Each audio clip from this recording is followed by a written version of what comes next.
ध्यानाभ्यास के इस सुखद अनुष्ठान में आपका हृदय से स्वागत है, अभिनंदन है, अभिवादन है। ध्यानाभ्यास के लिए कृपया अपने नेत्रों को बंद कर लीजिए,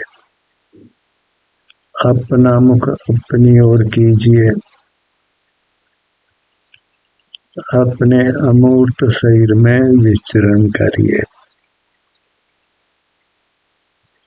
इसके हर भाग का संवेदन कर इसके हर भाग को स्वस्थ बनाइए, सुखद बनाइए। इतना ही मुक्ति का मार्ग है।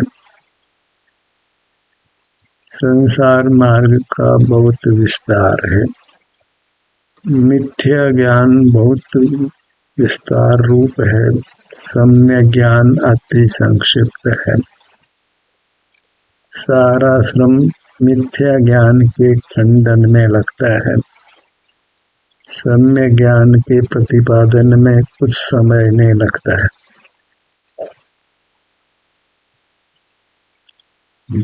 परमात्मा अपने अमूर्त शरीर में बसते हैं, कुछ ज्ञान नहीं करते, कुछ काम नहीं करते। हमारे वे आदर्श हैं, तो हमको भी कुछ ज्ञान नहीं करना है, कुछ काम नहीं करना है, अपने अमूर्त शरीर में रहना है। हम अपने अमूर्त शरीर में रहने का प्रयत्न करते हैं, तो हमारे साथ मूर्त शरीर होने से अपने विभिन्न भागों में अलग अलग प्रकार की संवेदनाएं होती हैं।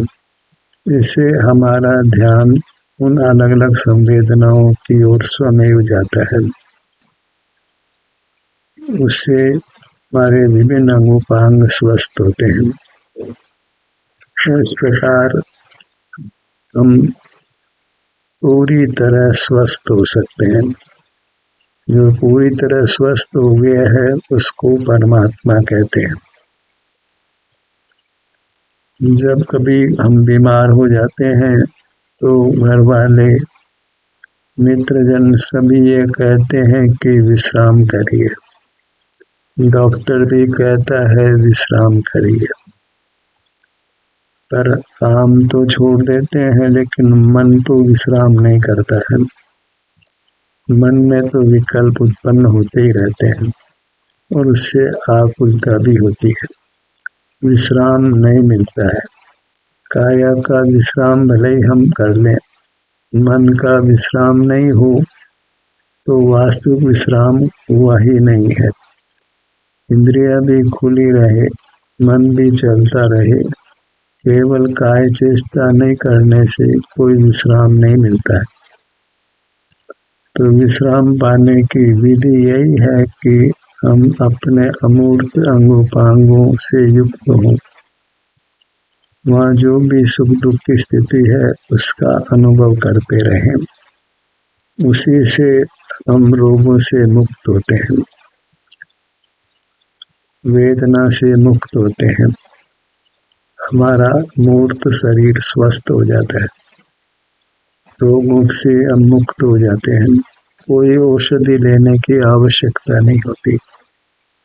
तो अभ्यास करें तो हमारा संघनन भी अच्छा हो जाता है, हड्डियां मजबूत हो जाती हैं, संस्थान माने हमारा आकार भी सुंदर होता है, बेडोलपना मिटकर हम सुडोल होते हैं। बाहर में भी अनुकूलताएं हो जाती है, क्योंकि कसाई मंद होती है तो सारा जगत हमको अनुकूल हो जाता है। कसाई तीव्र होती है तो सारा जगत प्रतिकूल हो जाता है। मार्ग इतना ही है कि हम अपने को स्वस्थ करें, उसके लिए तन मन को विश्राम दें। और तन मन को विश्राम देने का एक ही तरीका है कि हम अपना संवेदन करें, ध्यान करें, अंतर यात्रा करें। अब इसका कितना विस्तार किया जाए। हम अपने सुझाव से अपने को अपने विभिन्न भागों पर ले जाएं और कदाचित हम किसी का आलम्बन लेते हैं और वह ध्यान का निर्देश देता है तो हमें उसकी अनुपालना करनी है, अन्यथा सुनने का कोई लाभ नहीं। वह जिस भाग पर जाने के लिए कहता है हम उस भाग पर जाएं, अन्य कामों में प्रवृत्त नहीं हो। उसके निर्देश को आदेश की तरह लें। ऑफिस में काम करते हैं तो ऑफिस ऑर्डर निकलता है, हमें उसकी अनुपालना करनी होती है और हम करते भी हैं। सरकार की ओर से कोई आदेश आए, पुलिस की ओर से कोई आदेश आए तो हम उसकी अनुपालना करते हैं। एक जिनोपदेश है, उसकी अनुपालना ही नहीं करते। मूल जिनोपदेश यही है कि हम अपना मुख अपने विभिन्न भागों की ओर लाएं। कोई निर्देश दे रहा है तो वह जिस अंग पर आने के लिए कह रहा है हम उस अंग पर अवश्य आए, उसके आदेश का उल्लंघन नहीं करें, उसके आदेश को हल्के से नहीं लें, शब्द से उसकी अनुपालना करें। आदेश तो यही है कि किसी अंग पर आना है, जिस अंग पर आने को कहा जाए हम उस अंग पर आने का प्रयत्न करें, उसको आदेश की तरह लें। तभी किसी सत्र से जुड़ने का लाभ है।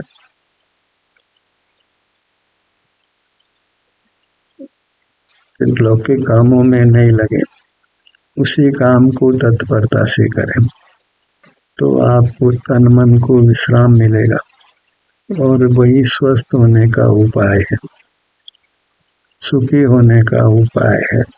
आपका मूर्त शरीर भी स्वस्थ होगा, सुडौल होगा, बलवान होगा, बाहर की परिस्थितियां भी सब अनुकूल होगी, अंतरंग बेरंग सब जीवन अच्छा होगा।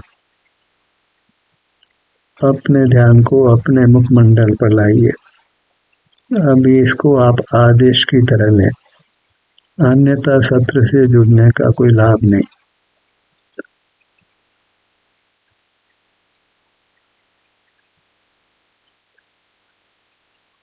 सिर के भाग पर आइए।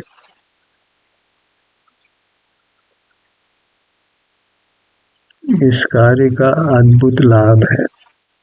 कितना लाभ है, इस काम से आपको अल्पकाल में ही परमात्म दशा मिल रही है। अनंत काल आपको स्वस्थ और सुखी रहना है, मूर्त शरीर के बंधन से ही मुक्त हो जाना है। इसलिए इस निर्देश की 100% अनुपालना करिए। सिर का आगे का भाग, मध्य भाग, पीछे का भाग, आदेश की अनुपालना करें, कुछ भी अन्य काम नहीं करें, कुछ विकल्प नहीं करें, अभी कुछ समझना भी नहीं है, जितना कहा जाए उतना कर लेना है।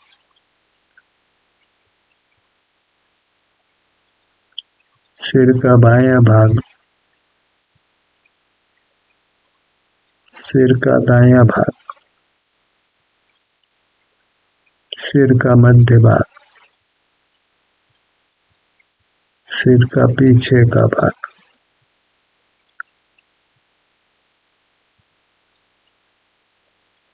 छोटे भाग करिए।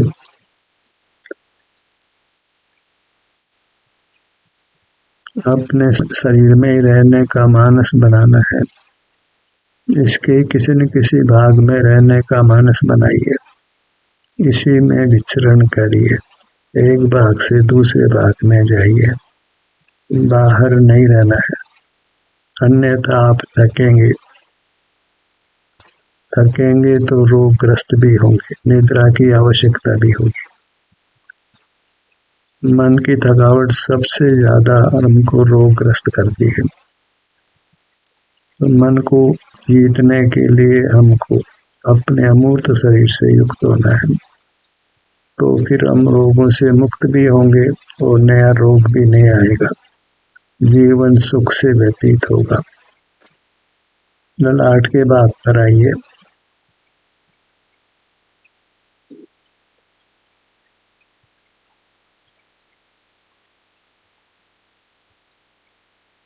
क्योंकि इसमें हम कोई काम नहीं करते हैं, न तन का, न मन का, न इंद्रियों का, इसलिए हमको विश्राम मिलता है।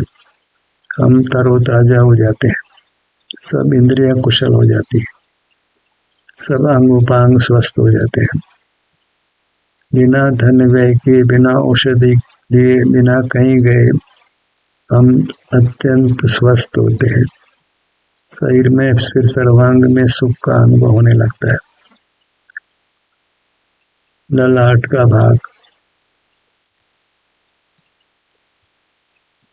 जैसे भी संवेदना मिले हमें उसे भोग लेना है, कुछ विकल्प नहीं करना है। बस इतना कि ये काम हम स्वस्थ होने के लिए कर रहे हैं, तन मन को काम नहीं ले रहे, इंद्रियों को काम नहीं ले रहे। इनको काम लेने से ही हम अस्वस्थ होते हैं, रोगी होते हैं। रोगी है वही दुख पाता है, वो बहिर्मुख है वह भोगी है, जो भोगी है वह रोगी है, जो रोगी है वह दुखी है। फिर धन भी हो, ज्ञान भी हो, परिजन भी हो, कोई काम नहीं आता। हमारा अमूर्त शरीर ही सुखदाता है, अन्य कोई सुखदाता नहीं। इसलिए अमूर्त शरीर को ही सुखद रखना है, इसके लिए इसके हर भाग से युक्त होना है, कुछ प्रमाद नहीं करना है। ये स्वरूप में विश्रांति है, ये सावधानी है, इसको प्रमाद नहीं कहते। मन से विचार कर रहे हैं, इंद्रियों से देख रहे हैं, काय चेष्टा कर रहे हैं, बोल रहे हैं, ये सब प्रमाद की स्थिति है। काम करना प्रमाद है, काम नहीं करना सावधानी है।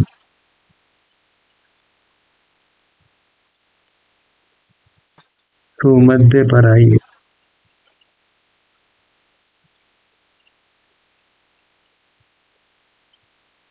जो कहा है वह आपने करना है, ये समझ लीजिए, यही जिन आज्ञा है, परमात्मा की यही आज्ञा है। तो परमात्मा की आज्ञा का उल्लंघन नहीं करना है। परमात्मा की यही आज्ञा है, अंतरंग में विचरण करिए, निज में विहार करिए। यही जिनवाणी है। जिनवाणी के प्रति आदर का भाव लाकर उसकी अनुपालना कीजिए, अंतरंग में विहार करिए, अपने में ही विहार। इसमें मौन फलित होता है, काय चेष्टा नहीं होती, इंद्रिय व्यापार नहीं होता, एकदम विश्रांति, एकदम शरीर ताजा हो जाता है, फ्रेश हो जाता है, निरोग हो जाता है।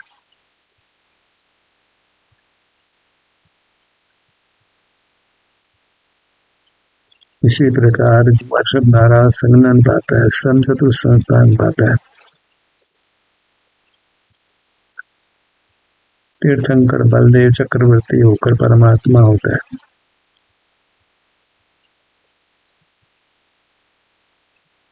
अन्य कोई प्रकार नहीं, अन्य कोई मार्ग नहीं। नेत्रों के भाग पर आइए। बाएं नेत्र से दाएं नेत्र तक का भाग,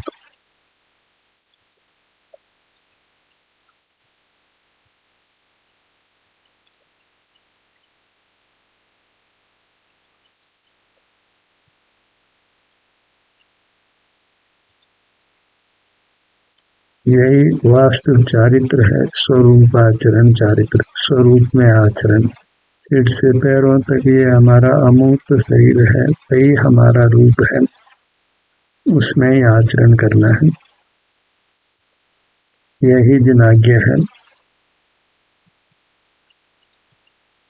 जिनका अर्थ के भगवान नहीं लेना, जो भी वचन स्वानुभूति से आता है वह जिनाज्ञ है, क्योंकि परमात्मा स्वानुभूति स्वरूप होते हैं। स्वानुभूत प्रशुद्ध वाणी को ही जिनवाणी संज्ञ है, तो उसकी हमको अनुपालना करनी है, जिनाज्ञा का उल्लंघन नहीं करना है। अन्यथा दुख भोगने के अलावा कुछ भी नहीं है। बाह्य नेत्र,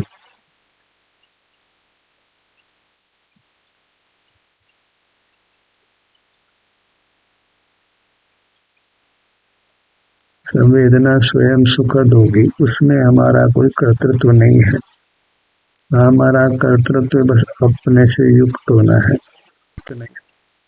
अपने अंगोपांगों से ही जुड़ना है। दाया नेत्र,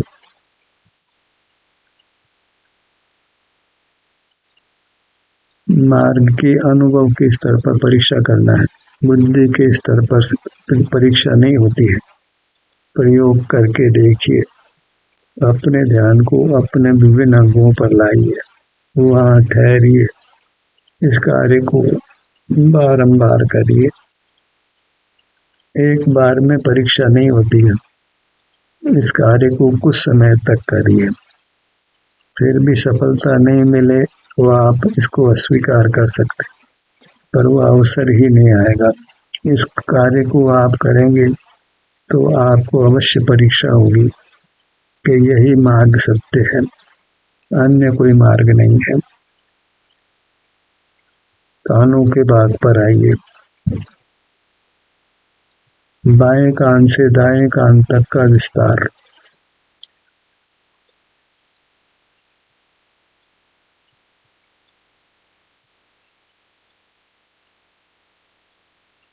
जैसी कर्म की स्थिति है वैसी संवेदना मिलती है।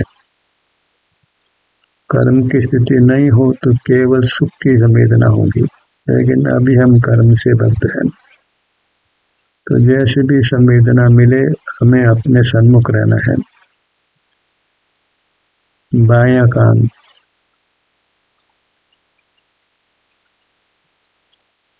कान का निचला भाग,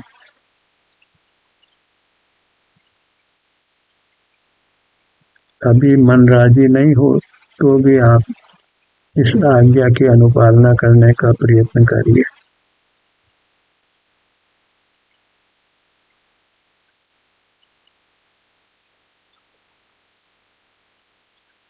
दायां कान, हम ध्यान के निर्देशों को हल्के में लेते हैं, उसकी अनुपालना नहीं करते तो वह फल नहीं मिलता है।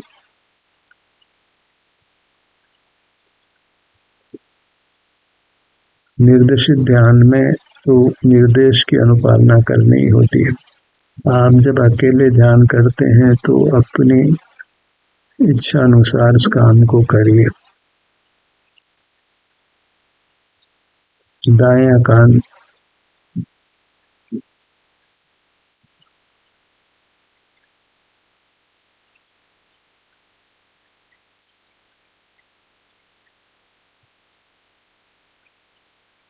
नासिका भाग पर आइए, दोनों नथुने,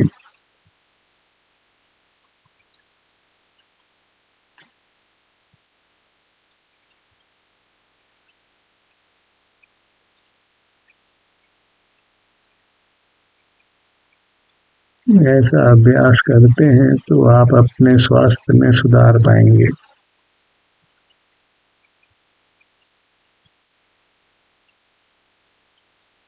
तनाव से मुक्त रहेंगे,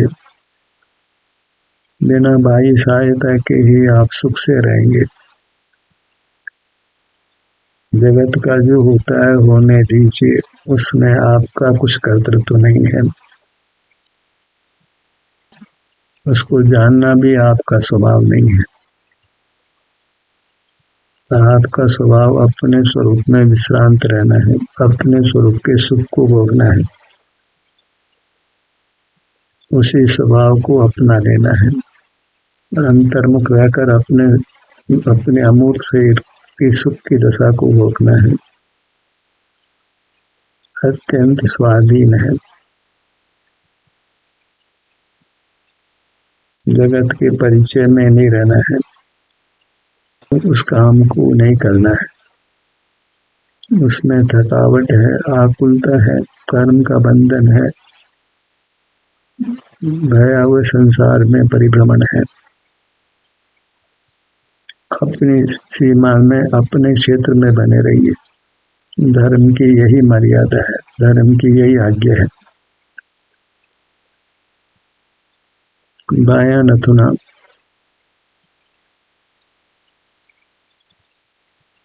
दायां नथुना। संवेदना अच्छी बुरी जैसी भी है, उसमें हमारा कुछ जोर नहीं, हमें अनुभव कर लेना है। इसे स्वतः ही दुखद संवेदना बदलकर सुखरूप संवेदना होती है। होठों के भाग पर आइए।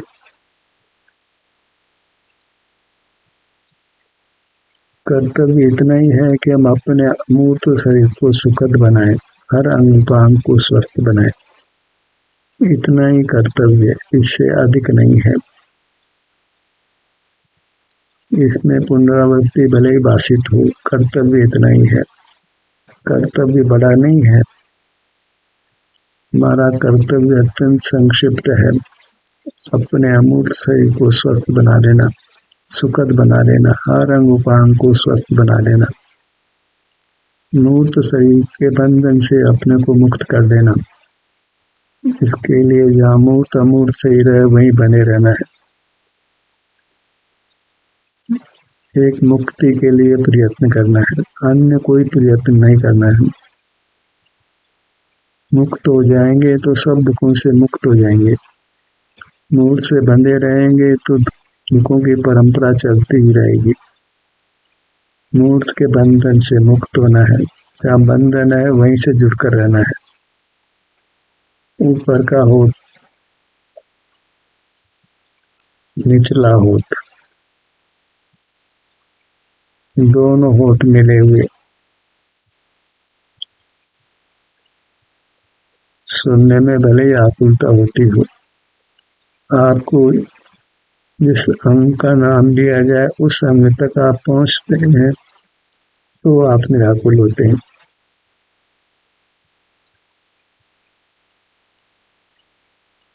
मुख के भीतर ऊपर की दंत पंक्ति,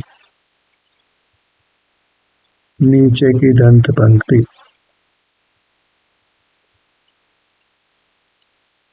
जिह्वा, तालु, जिह्वा के नीचे का भाग। साक्षात परमात्मा भी होते तो यही निर्देश देते, क्योंकि अन्य मार्ग नहीं है। तो इसको परमात्मा के वचन मानकर ही इसकी अनुपालना कीजिए। कंठ, ठुड्डी, ठुड्डी से सिर तक का भाग, पूरा मुखमंडल।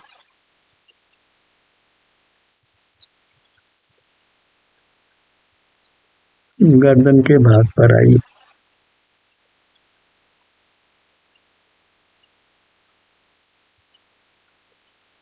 अभी सर्वांग में कर्म बंधा है, मूर्त शरीर भी है, उस सब से हमें पृथक होना है। उसके लिए हमें यही श्रम करना है, यही पुरुषार्थ करना है। पुरुषार्थ का स्थल कहीं बाहर नहीं है।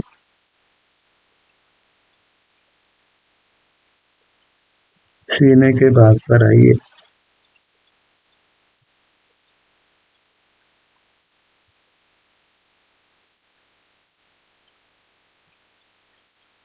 सर्व जीव स्वरूप से एक से ही बने हैं। कर्म का संबंध ही हमको नाना प्रकार कर देता है। मूल में सब जीव एक जैसे हैं, कुछ भी अंतर नहीं है। अंतर को नहीं देखना है, स्वभाव से ही देखना है, अपने को भी अन्य जीवों को भी। सर्व जीव सुख स्वभावी है, परमात्मा रूप है।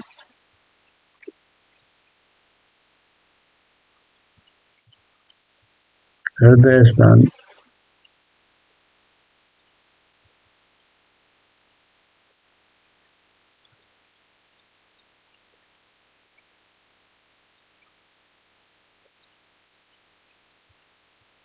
पेट के भाग पर आइए।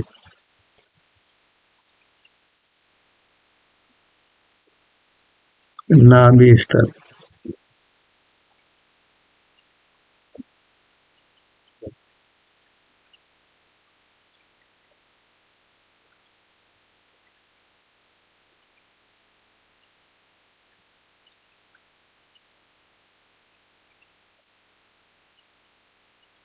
पेट का संकोच विस्तार स्वतः होता रहता है। संसार दशा में श्वासोश्वास नामक प्राण के कारण से कभी मंद होता है, कभी तीव्र होता है। उधर ध्यान जाए तो मालूम पड़ता है, अन्यथा मालूम भी नहीं पड़ता है। बिना ध्यान के हम सब अपने शरीर का संवेदन नहीं कर सकते। तीव्र संवेदना हो तो स्वतः ध्यान जाता है। पीठ के भाग पर आइए।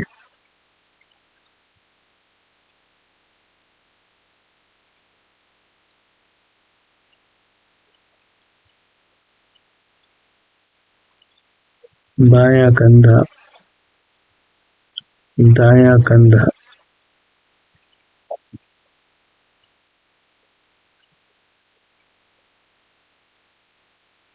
कर्म से बंधे हैं, मूर्त शरीर से बंधे हैं।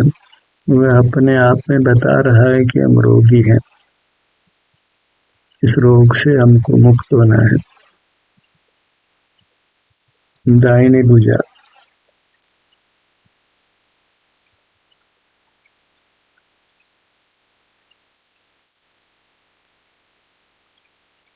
दाहिनी हथेली,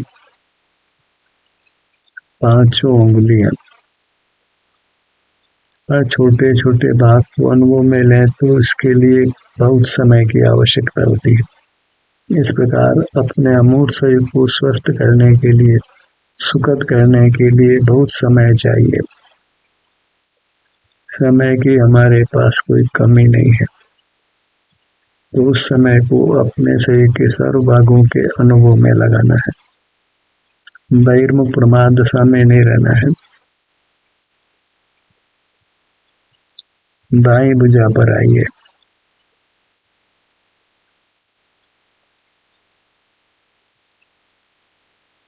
बाएं हथेली, पांचों उंगलियां।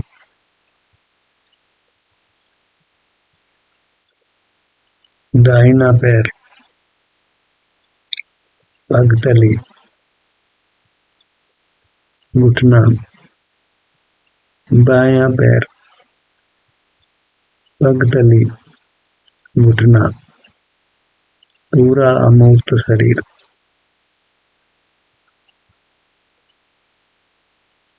जो स्वस्थ हैं वे पद्मासन से अभ्यास करें, अर्ध पद्मासन से करें, वज्रासन से करें। जो शरीर से निर्बल हैं, वृद्ध हैं, वे सपोर्ट ले सकते हैं। कुर्सी पर बैठे, पीठ को टिका कर बैठे, गर्दन को, सिर को टिका कर बैठे, और कठिनाई हो तो लेट कर करें। काम करना है, जैसे बने वैसे करना है। अपने अमूर्त शरीर को स्वस्थ और सुखद बनाना है। इस स्थिति में लाना है कि अगला मनुष्य भाव मिले तो हमको वज्र नाराज संगनन मिले, समचतुर संस्थान मिले। वह तभी संभव है जब अपने शरीर से युक्त रहें। बाहर में अपना समय खराब नहीं करें, अपनी शक्ति का उपयोग बाहर नहीं करें। बाहर में हमारा कुछ कर्तव्य नहीं है, संसार ही फैलता है। ध्यान का सत्र समाप्त होता है। आपकी सहभागिता के लिए धन्यवाद।